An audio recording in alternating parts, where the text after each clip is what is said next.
Ya, tidaklah Nabi Ibrahim itu seorang Yahudi, seorang Nasrani, tapi beliau adalah seorang Muslim. Muslim yang taat, Muslim yang lurus, yang membawa garis risalah sampai dengan ke atas, ya, sampai dengan ke jalur Nabi Nuh alaihissalam. A'udzu billahi minasy syaithanir rajim. Bismillahirrahmanirrahim. Bismillahirrahmanirrahim. Assalamualaikum warahmatullahi wabarakatuh. Alhamdulillah wassalatu wassalamu ala Rasulillah wa ala alihi wa sahbihi wa man wala wa ba'd. Saudara-saudariku dimanapun Anda berada, saya Adi Hidayat izinkan menyapa dan mendoakan kita semua, semoga Allah senantiasa menyayangi, melindungi dan merahmati kita tanpa kecuali. Alhamdulillah, dari sekian kita belajar dan mengamati situasi dinamika yang terjadi dalam konteks kehidupan kita, bahkan dalam skala global, menghadirkan banyak hikmah, banyak pesan-pesan, dan juga pendalaman-pendalaman dan perluasan wawasan keilmuan kita. Di antara itu, ada sebagian kawan juga yang bahkan banyak bertanya, banyak meminta terkait kejadian yang berlangsung di Palestina, yang sering kita uraikan, kita bahas, untuk mendalami kembali genealogi, ya, atau asal keturunan dari umat Yahudi. Edisi kali ini kita akan coba belajar bagaimana Al-Quran, hadis-hadis Nabawi Sallallahu Alaihi Wasallam memberikan informasi yang valid kepada kita tentang keturunan dari umat Yahudi, perilaku-perilakunya, dan juga diksi-diksi Al-Quran yang sangat indah, yang bahkan mengajak seluruh manusia, terkhusus juga dari kalangan umat Yahudi, untuk kembali pada jalur-jalur kebenaran dan menampilkan realitas yang terjadi sepanjang zaman. Seperti apa uraiannya? Ini yang coba kita akan kaji di kesempatan mulia ini, insyaallah. Baik, untuk menemukan jawaban tadi, kita harus menggali dulu secara genealogi, garis keturunan, baik ke atas ataupun ke bawahnya, dari mana kemudian umat ini muncul, seperti apa perjalanannya, bagaimana karakteristiknya, dan seperti apa kita merespon dalam konteks kehidupan global ataupun konteks kehidupan kita, ya, secara individual dalam konteks berinteraksi di sosial kehidupan kita saat ini. Baik, saya akan mulai teman-teman sekalian dari Abul Anbiya dulu, ya. Abul Anbiya, bapaknya para nabi. Ya, gelar ini diperoleh oleh Khalilullah yang sangat dekat dengan Allah Subhanahu wa taala, yaitu Nabi Ibrahim alaihi salam, ya. Nabi Ibrahim. Baik, saya tuliskan dulu seperti ini. Ya kan? Nabi Ibrahim alaihissalam. Baik, nanti ini ada jalur keturunan ke atas, teman-teman sekalian, ya. Ada jalur keturunan ke bawah ke sini. Nah, jalur keturunan ke atasnya kalau kita sambungkan misalnya, kan. Nah, ini yang walaupun ada perdebatan, kita tuliskan dulu, ya, dari Azar, kemudian ke Teruh, kemudian ke Abir, ya, tuliskan begini Abir. Nah, ini Abir ini nanti ada yang mengaitkan juga dengan bahasa Ibrani yang saat Nabi Ibrahim tinggal di Padan Aram, ya, yang sekarang itu wilayah Irak, dulu dikenal dengan Babilonia. Nanti kita turunkan juga, ya. Kemudian bin Azar, bin Taruh, bin Abir, kemudian bin Kinan, bin Arfakhshad. Tuh, ini penting sampai ada alarm tuh di komplek. Arfakhshad. Nah. Bin Azar, bin Taruh, bin Abir, bin Kinan, bin Arfakhshad, bin Sam. Kemudian di sini Sam. Nah. Kemudian bin Nuh alaihissalam. Nuh alaihissalam. Ayo teman-teman sekalian, ya. Nah. Jadi ini Nabi Ibrahim alaihissalam, ya, keturunan tentunya nanti akan ketemu dengan Nabi Nuh, dan Nabi Nuh pun akan tersambung kepada Nabi Adam alaihissalam. Tapi kalau kita bahas ke atas terlalu jauh nantinya, ya. Jadi kita cukupkan sini dulu. Jadi Ibrahim alaihissalam, bin Azar, bin Taruh, bin Abir, bin Kinan, bin Arfakhshad, bin Sam, bin Nuh alaihissalam. Ya. Dan Nabi Nuh alaihissalam ini nanti akan melahirkan generasi yang terus nanti berkembang, ya, menebar keturunannya, generasinya di muka bumi yang sekarang kita menjadi bagian dari keturunannya. Ya, terutama dari 3 keturunan beliau. Ya, ini Nabi Nuh alaihissalam kan dalam sejarah disebutkan setidaknya ada 4, kan, ya. 4 dari anak keturunan, 1 Kan'an, ya. Nah, ini yang kemudian tenggelam dalam banjir besar karena beliau tidak mengikuti arahan ayahandanya, ya. Kemudian juga nanti ada Sam, Nah, ini yang ke sini keturunan Nabi Ibrahim alaihissalam, nanti dari sini ya, tarik jalur ke atas dari Sam, kemudian ada Ham, kemudian ada yang keempat Yafith. Ya. Yafith. Nah, ini teman-teman sekalian, tiga ini nanti yang akan berkelanjutan mengikuti Nabi Nuh alaihissalam yang naik ke kapal besar itu, ya, kemudian melewati berbagai rintangan saat terjadi banjir besar, dan kemudian mendarat dan melahirkan keturunan dari sini sampai ke populasi manusia hingga saat ini. Ya, dari Sam ini nanti melahirkan diantaranya bangsa Arab, ya. Kalau mau kita rinci lagi, teman-teman sekalian, misalnya di sini nanti ada Asyur, ya, seperti ini. Yang nanti ada Assyria, yang ada Babil. Nah, yang Babilonia nanti yang Fadan Arab. Kemudian nanti ada Aram, ya, ada Finit, ya, nanti satu garis nanti ke Ham, ini melahirkan Afrika. Kemudian juga nanti ada Kanaan, Kanaan, ini Palestina, ya, dan sekarang Palestina atau Filistin. Nah, ini yang Babilonia, yang Irak, ini yang Aram, ya, Aramai ke wilayah Syria yang ke sebelah sana. Ini Asyur, Assyria, Finit nanti ke sebagian, nanti ketemunya dengan jalur Ham nih, yang di Afrika. Kemudian ada Kaldan. Nah, ini Irak kuno, teman-teman sekalian. Kemudian juga ada Ibrani. Nah, Ibrani ini nanti ada yang juga mengaitkan dengan bahasa Fadan Arab, ya, yang di Babilonia, yang menjadikan keturunan ini nanti berbahasa Ibrani. Lalu dari situ juga ada yang mengaitkan dengan Abir, yang jadi bahasanya Nabi Ibrahim alaihissalam ketika ada di Fadan Arab. Dan ketika hijrah nanti, ya, beliau ke wilayah Syam, yang kita masuki sekarang wilayah Syria, ya, Syria, Yordania, Palestina ada di situ, kemudian juga Libanon. Nah, nanti kemudian bertransformasi bahasanya penyesuaian dengan Aramaik, karena itu nanti dari Ibrani ke Aramaik. Nanti kita gali bagian aspek bahasanya ketika sampai ke sana. Kemudian di sini juga ada Masri, ya, yang nanti melahirkan turunan Mesir, karena perpaduan dari sini, ya. Jadi kita temukan Asyur, Babil, kemudian Aram, Finit, Kanaan, Kaldan, Ibrani, Masri. Ini diantaranya, ya. Kita 1, 2, 3, 4, 5, 6, 7, 8. Kita hitung, ya, kurang lebih 8. Nah, nanti Sam ini teman-teman sekalian yang populer nanti masuk kepada unsur Semitik yang sekarang, ya, termasuk Arab di dalamnya. Jadi kalau ada kita dengar Smith, ya, musuhnya Keanu Reeves, ya, dalam Matrix itu, ya, ada si Smith. Sam bukan itu saja, nanti banyak kalau nanti kita belajar, ya, tentang pemikiran Hollywood. Saya nggak berinteraksi dengan film-film dan sebagainya, tapi saya baca sejarah, ya. Nanti kalau kita baca dengan pemikiran itu, suatu saat kita akan belajar, dia akan temukan banyak sekali Sam, dan itu sangat menarik gitu, sangat menarik. Ya, kenapa temannya yang di Lord of the Ring itu kan yang mengiringi si Sam juga.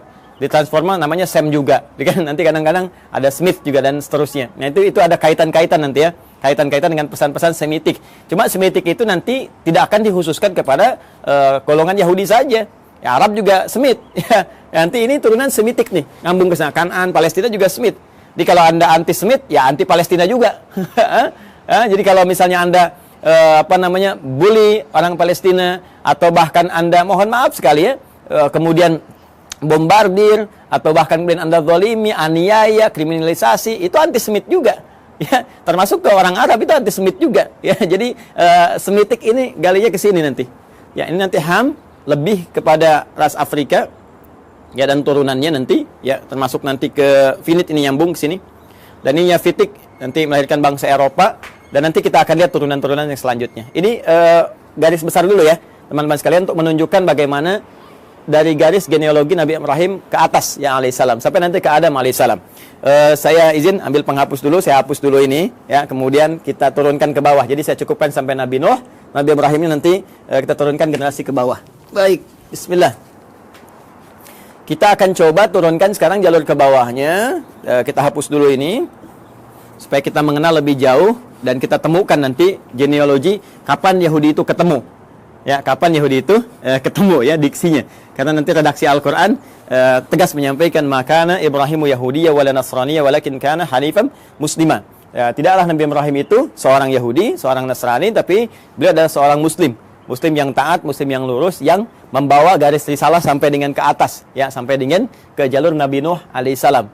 Yang ini nanti akan diturunkan Quran surah keempat ayat 163 yang nanti turunan dari salam Nuh ini sampai juga kepada Nabi Muhammad SAW ya. Inna auhayna ilaika. Ya, kami wahyukan pada Muhammad SAW, dan wahyu ini senapas dengan yang sebelum kamu. Ya, kama auhayna ila Nuhin, seperti kami wahyukan kepada Nuh dan nabiyina ya, setelah nabi-nabi setelah beliau. Jadi nabi-nabi terus sampai ke Ibrahim, sampai ketemu Nabi Muhammad SAW.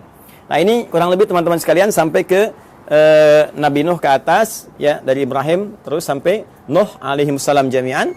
Dan sekarang kita akan turunkan bagian Nabi Ibrahimnya turun ke bawah.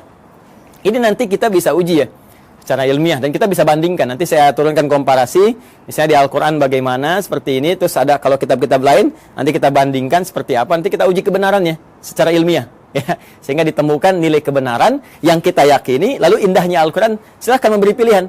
Anda yakin dengan Islam, alhamdulillah ya. Kalaupun Anda tidak dipaksa, itu pilihan masing-masing, dan setiap orang bertanggung jawab ketika kembali kepada Tuhannya, kepada Allah Subhanahu wa taala. Objektif kan? Sangat adil kan? Ya, jadi menawarkan, ini dahsyatnya Al-Quran tuh begini. Anda diperkenankan menguji dulu Al-Quran.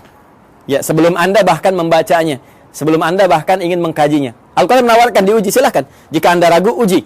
Ya, wa in kuntum fi raibin mimma nazzalna ala abdina fa'tu bi suratin min mithlihi. Al-Baqarah ayat 23. Ya, kata Allah, kalau Anda ragu terhadap wahyu yang kami turunkan kepada hamba terbaik kami Muhammad SAW, silahkan Anda uji, datangkan semisalnya. Ya, coba cari, ada nggak karya manusia yang mirip ya seperti firman Allah ini.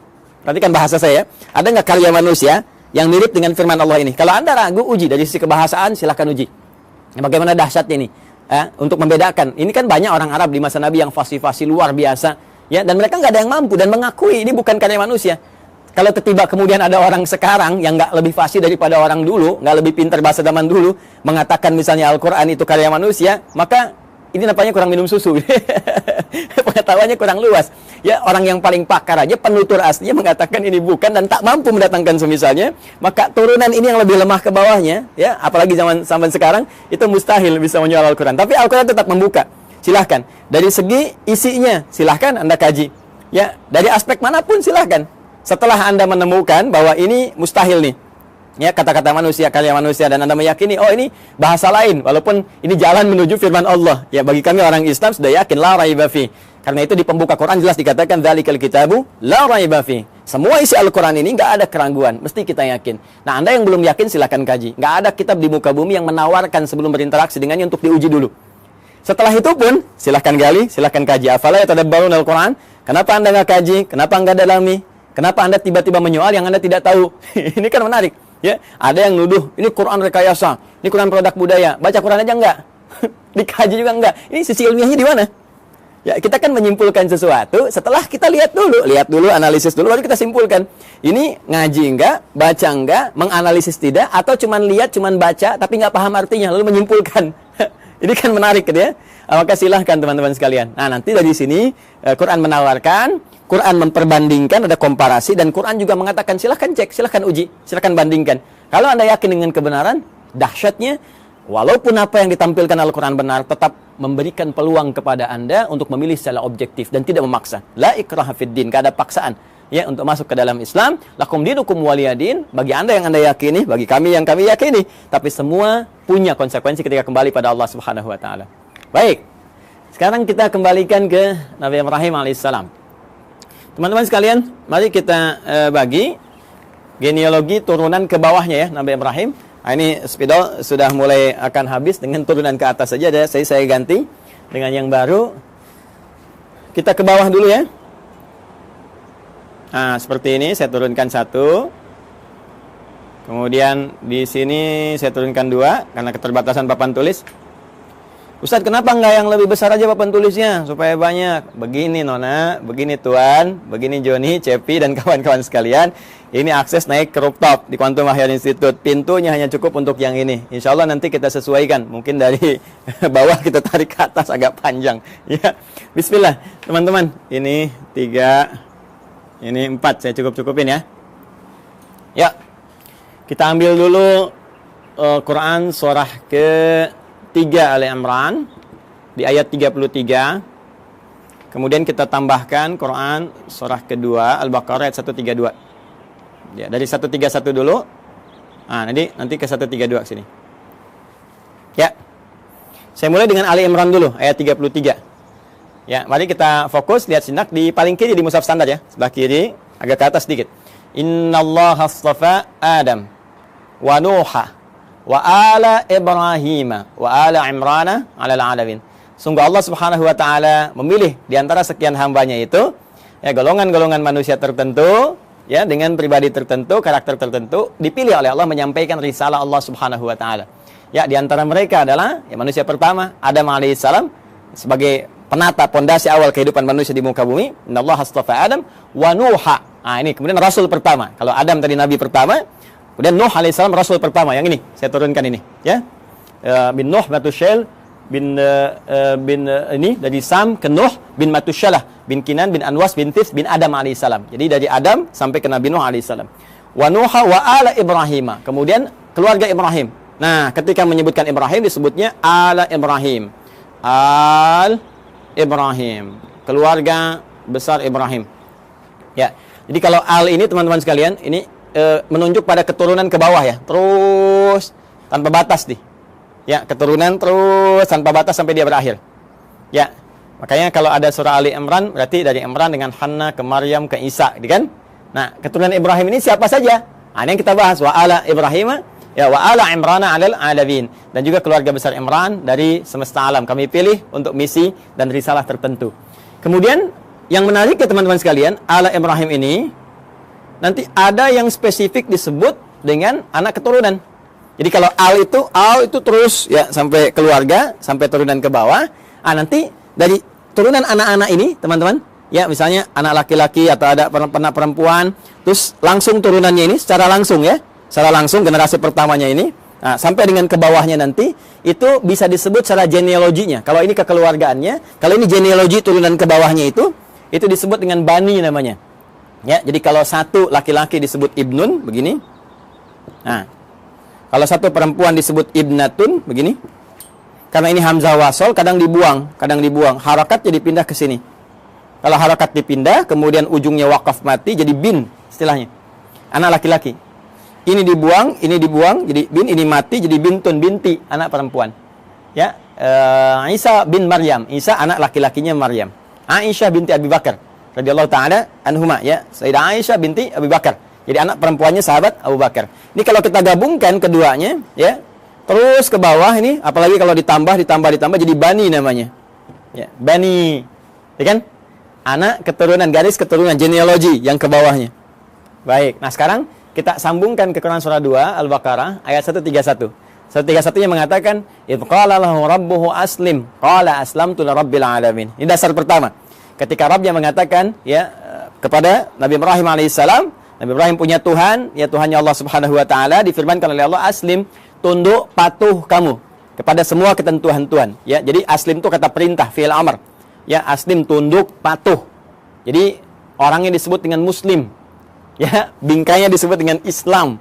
Jadi Islam itu bingkainya dari kata aslama yuslimu islaman. Ya, Islam itu ya disebut dengan bingkainya, frame-nya, ketika kita masuk ke dalamnya beriman, yakin kita masuk. Ya, begitu masuk namanya muslim kita. Keyakinan kita menjadikan kita mukmin. Mukmin itu keyakinannya, muslim itu orang yang masuk ke dalam bingkainya. Muslim. Ya, tunduk patuh. Jadi nama muslim Islam itu memberikan kesan bahwa kita mesti tunduk, mesti patuh dengan perintah Allah Subhanahu wa taala, jangan melanggar ketentuan, ikuti semua arahan-arahan, perintahnya, jauhi larangan. Itulah Islam. Jelas ya? Orangnya muslim. Maka kata Allah Subhanahu wa taala berfirman pada Nabi Ibrahim, "Aslim, kamu tunduk patuh pada perintah Tuhan." Ya, maka beliau katakan aslamtu lirabbil alamin. Saya siap ya Allah. Sami'na wa ata'na. Ya, kita tunduk, kita patuh, kita taat, ya kan? Maka beliau katakan aslamtu lirabbil alamin, saya tunduk, saya patuh ya Allah kepada Rabb semesta alam, seluruhnya tanpa kecuali. Maka di sini Al-Qur'an mengatakan beliau hanifah muslimah, orang yang lurus, yang tegak, yang patuh, muslim. Ya, sifatnya disebut apa tadi? Islam. Ya, jadi di sini kalimat pertama ingin saya tegaskan bahwa risalah-risalah yang dibawa Nabi Ibrahim sampai ke Nabi Nuh, ya, sampai bahkan ke Nabi Adam alaihissalam, sampai turunan di ke bawah, tidak akan lepas dari misi yang sama, yaitu misi untuk tunduk patuh pada ketentuan Allah Subhanahu wa taala. Tunduk patuh pada ketentuan Tuhan. Ditugaskan tunduk patuh. Jadi nggak ada nabi yang berkhianat. Ya, nggak ada nabi yang melanggar. Nggak ada nabi yang bergeser pada ketentuan Tuhan. Semua dijaga, penjagaannya disebut maksum. Karena itu sifat nabi, rasul itu punya sifat maksum, terjaga dari salah.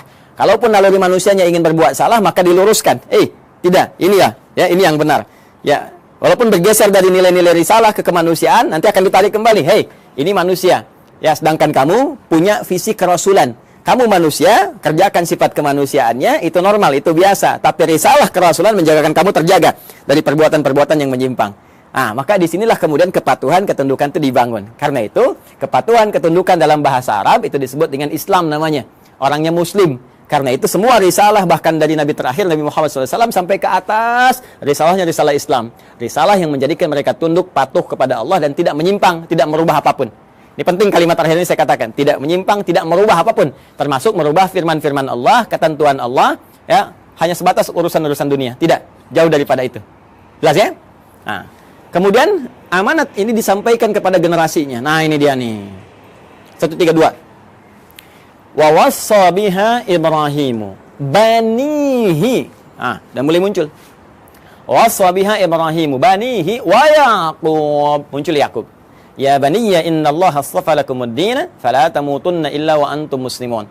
Ya, maka Ibrahim mewasiatkan kepada generasinya termasuk nanti Yaqub. Kita lihat nanti Yaqub itu siapa. Baik, Ibrahim mewasiatkan kepada generasinya. Nah, ini genealogi ke bawahnya. Diwasiatkan ke bawahnya. Ya, sungguh Allah telah menetapkan bagi kalian satu tuntunan yang benar, pedoman yang benar yang harus dipatuhi. Ya, pedoman tuntunan frame tadi itu din, ya. Din kita kan namanya Islam tadi, ya, frame-nya kan Islam kan? Makanya di Quran surah ketiga, Quran surah 3 ayat 19 itu kata din disandingkan dengan Islam. Din disandingkan dengan al-Islam. Ya.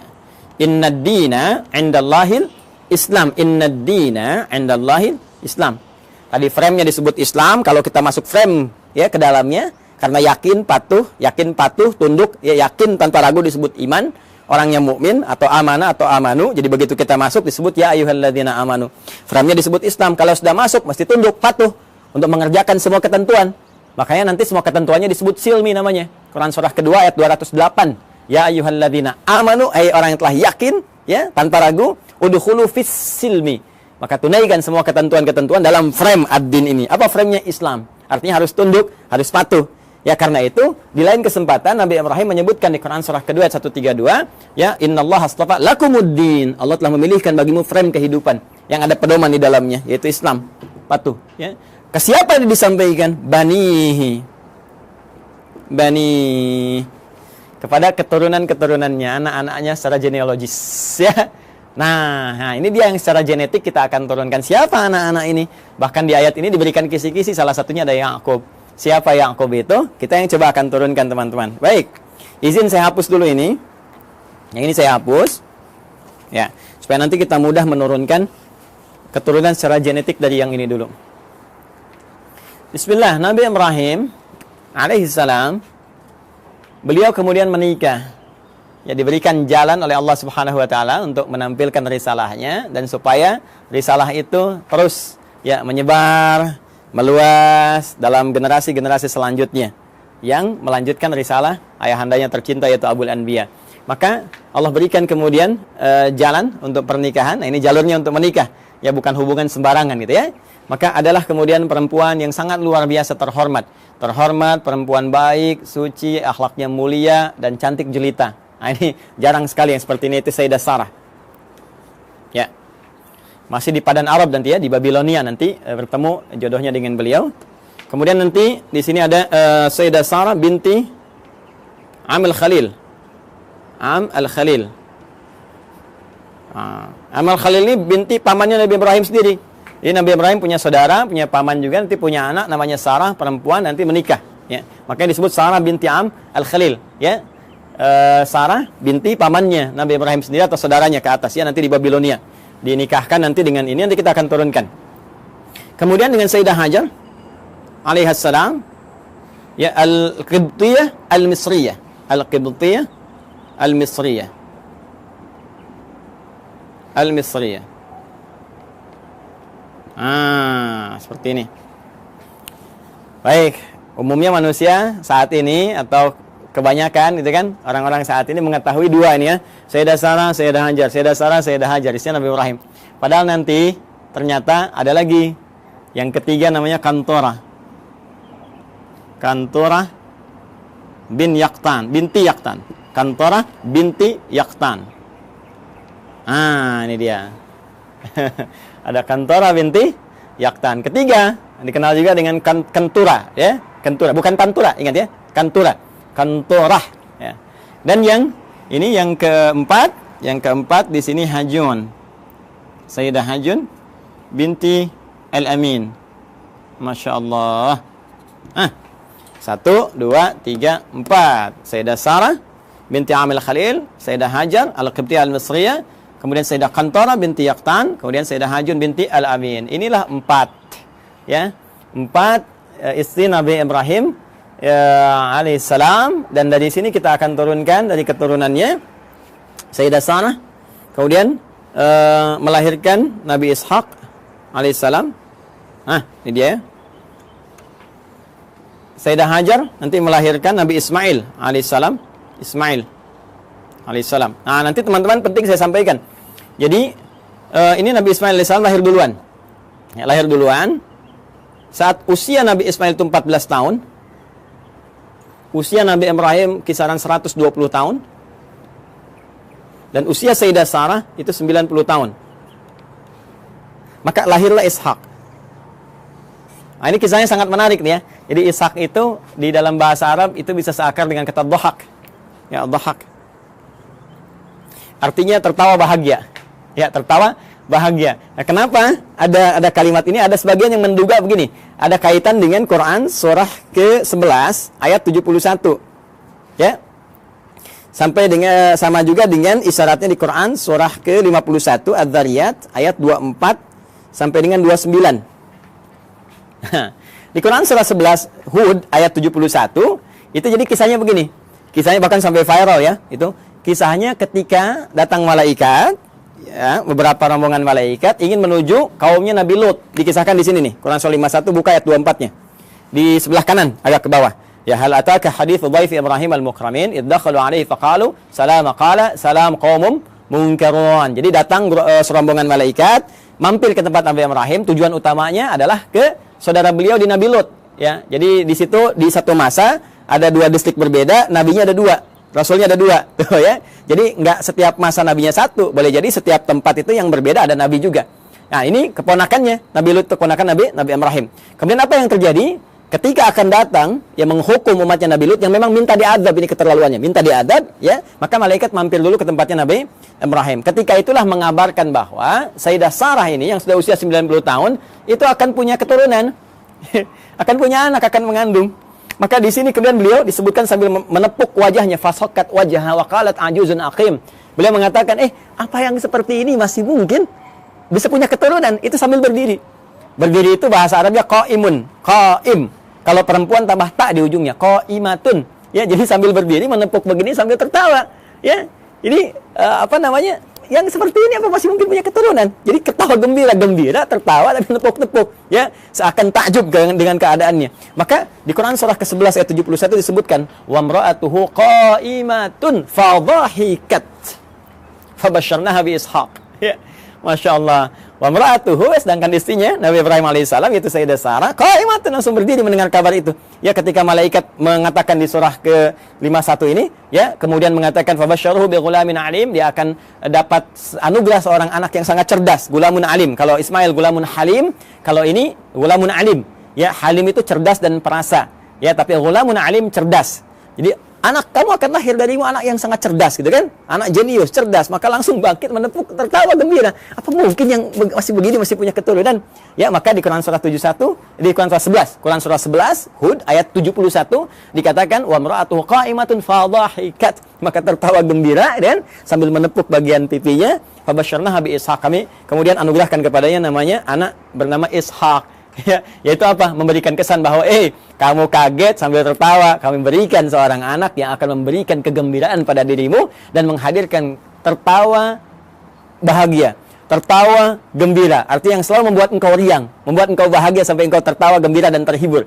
Jadi apa yang kau rasakan seakan-akan sedih, gitu kan? Seakan merasakan kapan punya keturunan, sekarang kau tinggal gembira aja. Anak itu akan memberikan kesan kau sambil gembira, tertawa dan sebagainya. Itulah Ishaq. Jelas ya? Nanti ada Ismail dari Sayyidah Hajar, ya, alaihissalam. Ini disebut di Al-Quran Ghulamun Halim, anak cerdas yang punya empati tinggi, rasa tinggi. Sehingga nanti banyak kisah, kita akan masuk ke kisah itu ketika akan menurunkan Ismail sampai ke Nabi Muhammad SAW, ya. Itu bagaimana bapaknya akan membawa tugas yang tidak mudah meninggikan bangunan Ka'bah yang hancur atasnya di masa Nabi Nuh itu. Tiba-tiba nanti Ismail datang membawa batu, merasakan bagaimana beban kerja ayahnya, pengen bantuin, ya, sehingga ketika Nabi Ibrahim mulai bekerja, tapaknya disebut Maqam Ibrahim. Nabi Ismail membawa batu disusun-susun, susunannya disebut dengan Hijr Ismail. Sampai sekarang sudah ada di area Ka'bah. Nanti puncaknya saat peristiwa kurban itu. Nanti ya, supaya nggak terlalu panjang, kita berhenti dulu di sisi genetik dulu ya, sampai sini. Nah, dari Kantorah, Sayyidah Kantorah, ini juga nanti menurunkan ada keturunan-keturunan.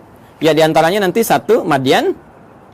Nah, nanti teman-teman pernah dengar Nabi Musa alaihissalam ketika dikejar-kejar ya, prajurit Fir'aun, ya, dalam peristiwa itu kan pergi ke Madian dulu kan. Nah, ini nanti ada keturunan dari Sayyidah Kantorah.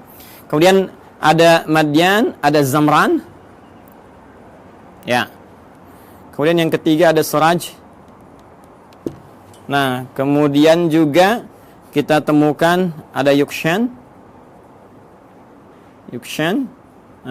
Atau Yakshan, boleh dibaca Yakshan, Yukshan. Kemudian juga yang kelima ada Nasak atau Naksan. Ya, Nasak ya, atau ada yang menyebutkan Nakshan, ada yang menyebutkan Nasak, ya. Yang keenam sebetulnya ada 6 anak, cuma yang 6 tidak diketahui, tidak disebutkan. Jadi di Madian, Zamran, Suraj, Yukshan, Nasak, dan yang keenam ini tidak disebutkan, ya. Referensi ini, teman-teman, referensi yang ini ditemukan di kitabnya. Namanya kita kasih ya sumbernya, supaya nggak dikira ini ngarang-ngarang gitu kan, tak atik nih. Nama kitabnya At-Ta'rif wal A'lam. Karya siapa? Syekh Abul Qasim As-Suhaili. Ini bukan hanya saya yang pertama menyampaikan, bahkan dikutip pertama kali nanti yang di dalam satu kitab yang populer, nama kitabnya Al-Bidayah. Al-Bidayah wan Nihayah. Karya Al-Imam Ibnu Katsir. Kalau sama dengan cetakan yang kami jadikan referensi itu ada di jilid 1 halaman 407. Ya. Ini nanti disebutkan yang 5, cuma yang 6 nggak disebutkan. Ya, jadi ini ada Madian, Zamran, Suraj, Yaksan, kemudian Nasak, teman yang ke-6-nya tidak disebutkan. Ya, kalau ada perbedaan-perbedaan sedikit tipis ya, kayak ini misalnya Nasak ada disebutkan Naksan, ini Yakshan, ada yang Yuksan, itu bacaan-bacaan di ahli bahasa atau ahli terjemah saja. Kemudian dari Hajun ini juga ada Kisan atau Kaizan, gitu kan? Kemudian ada Suraj, namanya sama dengan ini, Suraj. Dan yang ketiga ada Amim, ada juga yang menyebutnya Umaim. Ya, seperti ini. Ada Kaisan, ada Suraj, ada Amim atau Umam. Yang keempat Lutan. Bukan Ethan ya, Ethan Tom Cruise. Lutan. Dan yang kelima Nafis. Yang kelima Nafis. Ya, ada di MUI ada Ustadz Kiai Khalil Nafis. Jadi nanti nasabnya ke Nabi Ibrahim dari Sayyidah Hajun binti Al-Amin. Nah ini ya keturunan Nabi Ibrahim alaihissalam. Dari sini 1, Sayyidah Sarah melahirkan Ishak, Sayyidah Hajar melahirkan Ismail, 2 kan. Kemudian dari Kantorah itu ada 6, 1 tidak diketahui, nanti 2 tambah 6 8. Kemudian dari Sayyidah Hajun binti Al-Amin ada 5. 8 tambah 5 ada 13 ya. 2 tambah 6 8, ada 13 tambah 5 13. Jadi ini kurang lebih 13 keturunan Nabi Ibrahim alaihi salam ya, dari istri-istri beliau. Dan nanti dahsyatnya nanti ya, mungkin episodenya akan panjang gitu. Di Kantorah ini nanti juga ada satu penelitian dugaan kuat bahwa itu yang menjadikan turunan dari bangsa Melayu, Jawa khususnya. Ya disebutnya bangsa Jawi gitu kan. Jawi itu dulu ya mencakup Melayu semua, karena waktu ke Arab itu dikenalnya dengan Jawi, bangsa Jawi. Jadi Jawi itu bukan cuma Jawa yang dalam konteks ini di kita di Indonesia ada Jawa Barat, Jawa Tengah, Jawa Timur, tapi Jawi itu nanti luas termasuk Melayu dan sebagainya. Nanti suatu saat kita akan belajar ke sana. Insyaallah. Ini teman-teman sekalian, kurang lebih ya. Ini referensinya, ini gambarannya. Yahudinya kan belum ketemu. Ya, sekali lagi Yahudinya belum belum ketemu, maka kita harus turunkan minimal sampai tadi Yakub tadi, karena kan tadi saya katakan di Al-Baqarah 132 kan, wassa biha Ibrahimu banihi wa Yakub. Yakub siapa? Yakub. Karena ini urutannya di sini 1 2 3 4, kita turunkan ini dulu. Ya. Ini saya hapus dulu yang ini ya. Sudah dicatat ya? Kalau nanti teman-teman belum sampai catatannya, nanti lihat di rekaman ya, di review, diturunkan kembali. Nabi Ishak alaihissalam kemudian menikah, tumbuh dewasa tentunya, menikah dengan seorang perempuan mulia, jelita, ya, akhlak bagus dan sebagainya, namanya Rafkah. Rafkah binti Batuil. Ini dia. Rafkah binti Batuil. Gini ya, teman-teman sekalian. Dari pernikahan ini, ya, Nabi Ishak alaihissalam menikah dengan Sayyidah Rafkah binti Batuil, melahirkan 2 anak kembar. Nah, ini yang gak banyak orang tahu. Ya, siapa 2 anak kembar ini? Yang pertama adalah Aish atau Ishu, gitu kan? Ya, atau Aishu begini tulisannya. Ain, ya, sad. Ya. Ya, ini satu. Yang kedua Yakub. Yakub. Ini kembar ini. Tahunya kan Nabi Ishak, Nabi Yakub, gitu kan? Ternyata ini kakak adik. Ini kakaknya Ish atau Ishu, ini adiknya Yakub. Gitu, ya. Coba nanti setelah berkembang remaja, saya percepat saja. Yang Ish ini, Ishu ini, nah, akan ditugaskan nanti berkelana gitu kan, merantau ke wilayah Romawi, Roma ya. Rum istilahnya Rum. Jadi ini nanti disebutkan keturunan-keturunan dari Rum ya, yang nanti mengacu kepada yang Yafis itu ya. Yang Yafis generasinya itu asal generasi awal, cuma nanti yang ini yang memajukan, yang memberikan istilahnya arahan-arahan itu kan, mensibgo dan sebagainya, ini nanti Aish atau Aishu. Ya, jadi sudah ada Romawinya. Sudah ada Romnya, cuma ini nanti ke sini dan beraktivitas banyak di sini. Ya, dan ini nanti akan nyambung kepada generasinya Yafith yang dari Nuh alaihissalam tuh ya, yang Yafitik itu. Ini saya berhenti dulu sampai sini. Saya akan teruskan ke sini. Nabi Yakub kemudian diminta ya oleh ayahandanya Ishak alaihissalam untuk pergi ke Padan Arab. Padan Arab, tempat dulu Nabi Ibrahim kan beraktivitas dan seterusnya. Di Padan Arab ini, nah ini sudah kelihatan gitu ya, ada isyarat-isyarat bahwa ini kalau sudah jalurnya ke sana, ini ada jalur-jalur risalah, jalur kenabian dan sebagainya. Maka dimintakan untuk bertemu dengan abangnya Rifkah ini. Ya, abangnya Rifkah. Beliau punya abang, ya berarti pamannya ke sini ya, pamannya atau Pak D-nya gitu kan. Nah, punya abang namanya Laban. Ya, di sini punya abang namanya Laban. Ada juga yang menyebut dengan Laman namanya. Laban atau Laban. Bukan Gaban ya. Laban. Laban atau Laman. Nah, Laban secara singkat ini punya 2 orang anak. Ya. Saya ulangi ya. Punya berapa orang anak? 2 orang anak. Nah, teman-teman sekalian, singkatnya ketika Nabi Yakub alaihissalam itu datang ke Padan Arab, kan, ke Babilonia, mencari dan sebagainya, maka setelah perjalanan itu ditemukanlah nanti salah seorang perempuan bertanya kepadanya dan ditunjukkan tempatnya Laban ini. Ternyata itu anaknya. Siapa anaknya itu? Namanya Rahil. 1, Rahil. Jelas? Nah, ini anak yang pertamanya. Nah, kemudian teman-teman sekalian setelah tinggal di sini ditemukan juga kakaknya Rahil. Jadi yang pertama bertemu dengan Rahil dulu. Ini adiknya, adik. Nah, kemudian yang kedua bertemu dengan kakaknya Rahil, dipertemukan dengan kakaknya Rahil, ya. Siapa namanya? Nah, kakaknya Rahil ini namanya Laia, kan? Laia atau juga ada yang menyebut dengan Lea. Ini kan? Laia atau Lea. Nah, secara singkat ternyata beliau ini ditugaskan untuk menyampaikan pesan kepada Laban supaya ini bisa besanan. Nabi Ishak bisa besanan dengan Laban. Maka dimintalah untuk menikah, memilih salah satunya. Ya, memilih salah satunya, walaupun ada riwayat menyebutkan Nabi Nabi Yakub ini nanti ditawarkan untuk menikahi dengan Laya dulu, kakaknya dulu. Ya, jadi ini kakak didahulukan. Nah, kemudian beliau kan seorang yang sangat perasa ya. Yakub itu punya keunggulan yang luar biasa. Ya, beliau seorang yang sangat dekat ya dengan Allah, rajin ibadah. Kemudian lebih daripada itu juga sangat merasakan tidak ingin menyinggung orang, ya, curhatnya diserahkan kepada Allah sehingga orang-orang banyak nggak tersakiti.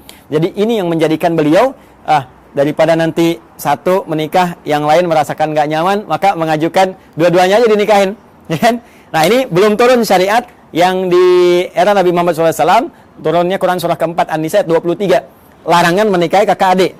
Ya, wa antajma'u bainal ukhtaini illa ma qad salaf. Paling kanan sebelah bawah di mushaf standar, ya. Wa antajma'u bainal ukhtaini illa ma qad salaf. Dilarang bagi kalian untuk menikahi kakak adik ya secara langsung kecuali yang dulu pernah terjadi. Ya, karena keadaan sekarang beda. Dulu orang bisa mengendalikan, bisa tahu, bisa paham, dan untuk menjaga keturunan yang sangat terbatas keadaannya pada waktu itu. Sekarang sudah banyak menyebar. Makanya dilarang sekarang menikahi kakak adik dalam satu mahram. Ya, dulu masih berlaku illa ma qad salaf. Maka dinikahilah kemudian Layya, ini pertama kali. Dan kemudian Rahil, yang kedua dinikahi. Ya. Dari Layya ini turun keturunan, teman-teman sekalian, ada 6 orang anak.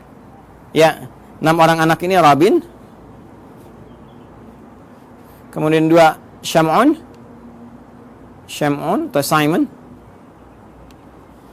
Dan yang ketiga Levi, atau disebut juga dengan Lewi. Ya, Levi, ya, Levi. Tulisannya begini, bukan Levis ya, Levi. Lewi, gini. 4 Yahuda. Kemudian yang kelima Izakar. Ya. Yang keenam Zabulun. Dari Rahil melahirkan 2 orang anak, ya. 1 Yusuf alaihissalam, Rahil. Ya. Ini ibunya cantik sekali, cantik, jelita, taat, patuh. Makanya anaknya juga tampan, luar biasa ya. Tampan, dan nantilah pas masuk cerita Nabi Yusuf, ini masih panjang, tenang aja teman-teman. Masih panjang. Dan yang kedua Bunyamin. Ya, Bunyamin. Ya. Baida Royani nggak masuk sini. Maaf ya. Bercanda. Ini Yusuf dengan Bunyamin, ya. Berjalan, tiba kemudian sudah berumah tangga. Singkatnya, ini minta balik dulu. Minta sowan lagi kepada bapaknya gitu kan. Supaya nanti ada bekal-bekal yang terbaik untuk dilanjutkan dan seterusnya gitu kan. Nah, nanti teman-teman sekalian, sebelum kembali ini oleh Laban dihadirkan asisten rumah tangga untuk bantu baik kepada Rahel ataupun Layya supaya tugasnya lebih mudah. Karena tahu tugas Nabi Yakub pasti akan berat. Maka dikirimkanlah kemudian 2 orang untuk bantu. Layya dikirimkan Zulfa atau Zalfah. Ya, Zulfa atau Zalfah. Nah, kemudian dari Rahel pun dikirimkan Balha. Ya. Balha untuk membantu. Dan Nabi Yakub melihat, ini akan di rumah nih, banyak interaksi, ya, daripada nanti aneh-aneh, lebih baik jadi mahram sekalian supaya membantu ada dalam lingkup keluarga. Makanya dinikahilah kemudian ini juga sehingga 4 istri Nabi Yakub alaihissalam. Ya, nanti dari sini ada 2 anak lagi, ya, dari Zulfa dan dari Balha 2 anak lagi. Ini papan tulisnya nggak cukup nih kalau saya tuliskan. Ada Dan, ada Jad dan yang lainnya. Jadi dari sini saya sebutkan 2. Teman-teman sekalian, ada 2. Ini pun 2. Ya. Jadi dari sebelumnya 6 dari Layya, tambah 2 dari Rahil, 6 tambah 2, 8, tambah 2 dari Zulfa, 10, tambah 2 dari Balha, 12. Inilah dari 12 keturunan Nabi Yakub alaihissalam. Yakub alaihissalam ini keturunannya ada berapa? Ada 12. Yakub ini masih mengalami tentunya masanya bapaknya Ishak, dan ada yang menduga juga masih bertemu dengan Nabi Ibrahim. Jadi Nabi Ibrahim punya anak, nanti Nabi Ishak punya cucu Nabi Yakub. Tapi keturunan ke sini belum tentu jumpa.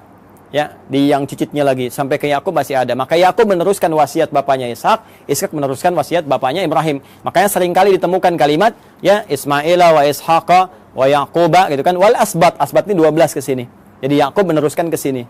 Ya, nah ini teman-teman sekalian gambaran ini. Nah, Nabi Yakub ini seperti saya katakan tadi, nabi yang sangat baik, taat, patuh, gitu kan? Ciri-ciri hamba lah. Hamba dalam bahasa Arab disebut abdun. Dalam bahasa Ibrani pada saat itu disebut dengan Isra. Ya, hamba siapa ya? Hamba Allah. Jadi kan puncak pujian Allah kepada ya ciptaannya, makhluknya, manusia itu sifatnya bukan disebut Nabi Rasul. Nabi Rasul itu menunjuk pada tugas dan berita besar yang dibawa. Puncak pujiannya justru terletak pada kalimat hamba, abdun. Makanya Rasulullah SAW ketika diisrakan itu disebutnya dengan kata abdun, subhanalladzi asra bi abdihi, kan? Maka ini pun dipuji dengan sifat penghambaannya itu Isra, hamba Allah yang taat. Allah dalam bahasa Ibrani pada saat itu disebut dengan Il. Ya, maka disebut dengan Israel. Asalnya Kata Israel ini menunjuk kepada Yakub alaihi salam. Mana Nabi Yakub nih ya? Nah, di sini. Nih. Asalnya menunjuk kepada Nabi Yakub alaihi salam, yaitu Israel. Ya, il ini sudah kita temukan juga di Jibril, Mikail, Israfil, Israel, ya, malaikatnya Allah Subhanahu wa taala. Israel hamba, ya, il Allah yang taat, yang saleh. Anak-anak tadi yang ini, teman-teman masih ingat kan istilahnya? Ya kan? Kalau dikumpulkan semuanya menjadi bani kan istilahnya? Maka muncullah istilah Bani Israel. Bani Israel. Jadi asalnya konotasi Bani Israel itu positif. Anak-anaknya keturunan Nabi Yakub yang saleh, yang baik. Nabi Yakubnya yang saleh, yang baik. Nah, itu disebutkan Bani Israel supaya memberikan kesan untuk ikuti bapakmu. Jangan menyimpang, jangan jauh-jauh. Makanya di Quran nanti banyak diksi menunjukkan ya Bani Israel, ya Bani Israel. Disadarkan lagi, hai Bani Israel, kamu ini kan punya kelebihan, bapakmu itu baik, bapakmu saleh. Jangan berbuat seperti ini. Itu menodai cita keluarga, ya, menyakiti bapakmu dan memberikan kesan yang tidak bagus itu dalam keluarga, dalam keturunan. Maka perbaiki, ajak balik. Bahkan nanti diajak untuk kembali lagi. Ketika menyimpang, ajak balik. Sifatnya disebutkan, kata kerjanya disebutkan. Nah, apa sifatnya itu? Apa kata kerjanya? Dan dari mana kemudian muncul generasi Yahudi? Ya kan? Ada yang mengatakan nih paham keagamaan, ada yang mengatakan turunan dari 12 anak yang ini muncul. Siapa 12 anak ini yang melahirkan Yahudi? Apakah itu paham, benarkah paham keagamaan atau keyakinan? Atau doktrin tertentu? Ya, sampai kagetnya sampai tukang-tukang juga lewat ngasih intro. Kalau Anda mendengar, kita akan lanjutkan dan sambungkan di kesempatan yang lain insyaallah. Edisi yang perdana tentang genealogi Yahudi dalam Al-Quran, hadis-hadis Nabi, dan fakta sejarah yang kita gali. Adi Hidayat, semoga bermanfaat. Assalamualaikum warahmatullahi wabarakatuh.